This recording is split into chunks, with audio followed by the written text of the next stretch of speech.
Hey everybody, Yankee here. You know, many times in the past I have come on here and talked till I was blue in the face about how important it is to support your local gun shops. And don't just shop offline because it saves you a few bucks.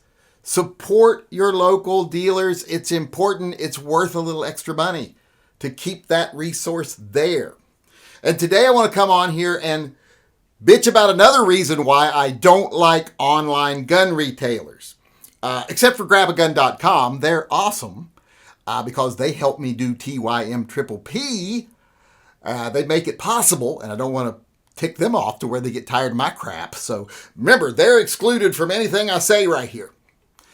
Used to be Sporting Systems did TYMP for me, but they got too busy fighting for our gun rights in Washington State and being our leading line of defense against the anti-gunners.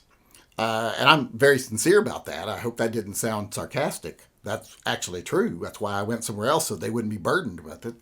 But as I was saying, there's another reason today I want to complain about why I think online gun retailers are bad. It's because they don't take the time to learn the intricacies of their own business. And they end up punishing legal, law-abiding, Second Amendment-loving citizens because of that. I want to tell you here why I'm saying this right now, paint a little story for you.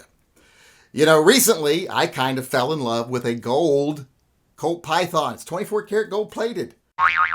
Ooh.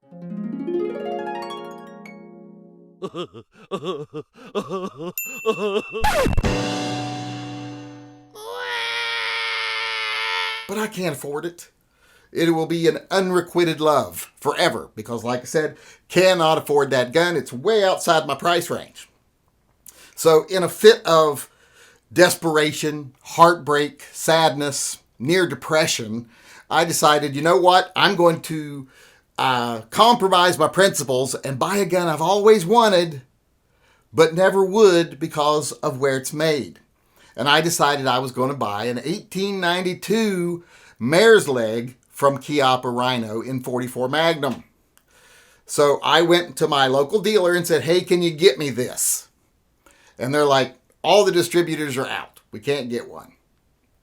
So I said, well, then crap. I'm going to have to go online and find one at a store that actually has one in stock. So I did that. And I found multiple stores that had it in stock.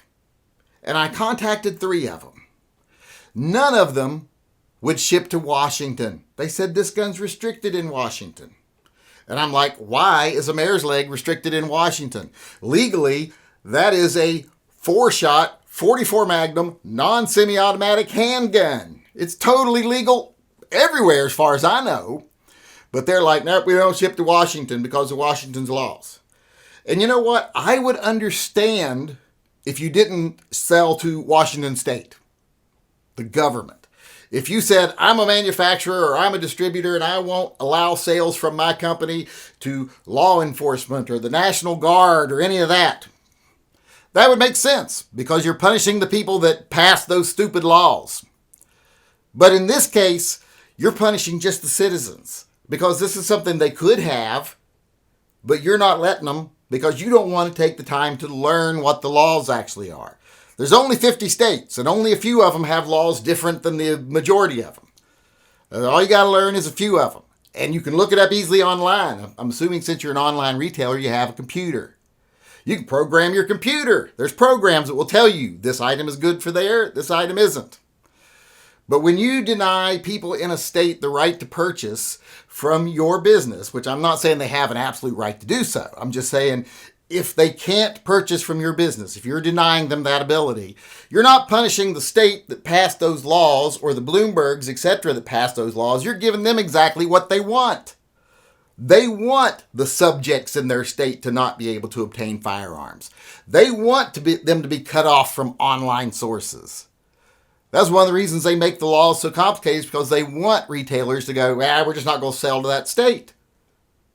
Because that's a victory for them.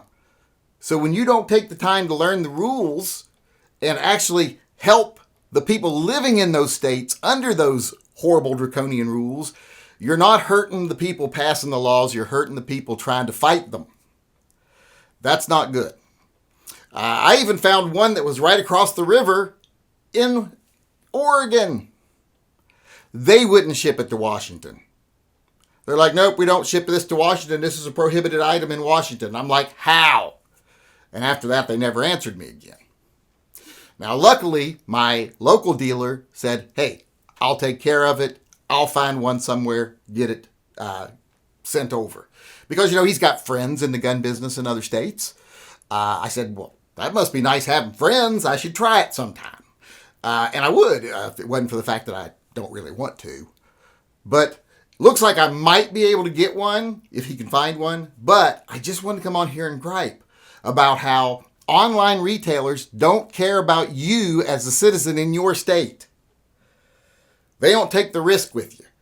That's why it's so important for you to maintain local resources for firearms.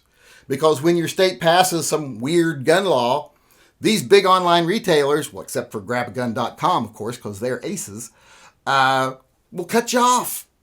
You'll lose your source for guns, period, simply because it's not worth dealing with your state. So that's why I think it's so important that you buy from your retailer, your local gun shop. Even if it costs 2% more, 5% more, you're paying to keep that resource alive in your state, especially if your state is one that suffers from a lot of anti-gun garbage right now. Those gun shops that are local to you are even more important than ever. And sometimes, like in the case of sporting systems, they become your first line of defense against these types of legislation. They're the people that fight it the hardest. So you need them for that also. But I just wanted to point that out today, and I wanted to give kind of a call to the online retailers. Learn the laws in these states. Don't punish the citizens of these states. Punish their National Guard, punish their police. But, I often see the same distributors that won't send stuff to these states have no problem doing great big ammo sales to local police departments, or even doing special events with local police departments, because they know that's a big sale. So what's more important to you, dollars or rights? And I don't think I have to actually answer that question. I think most people know that what's good for the gun industry and what's good for their bottom line is not always what's good for our rights. And since they're businesses, they usually go with what's good for their bottom line. So keep that in mind when you decide, hey, I'm going to save $50 or $100. I'm going to save that money, and it's not going to cost me anything extra, because it could cost you. It could cost you way more.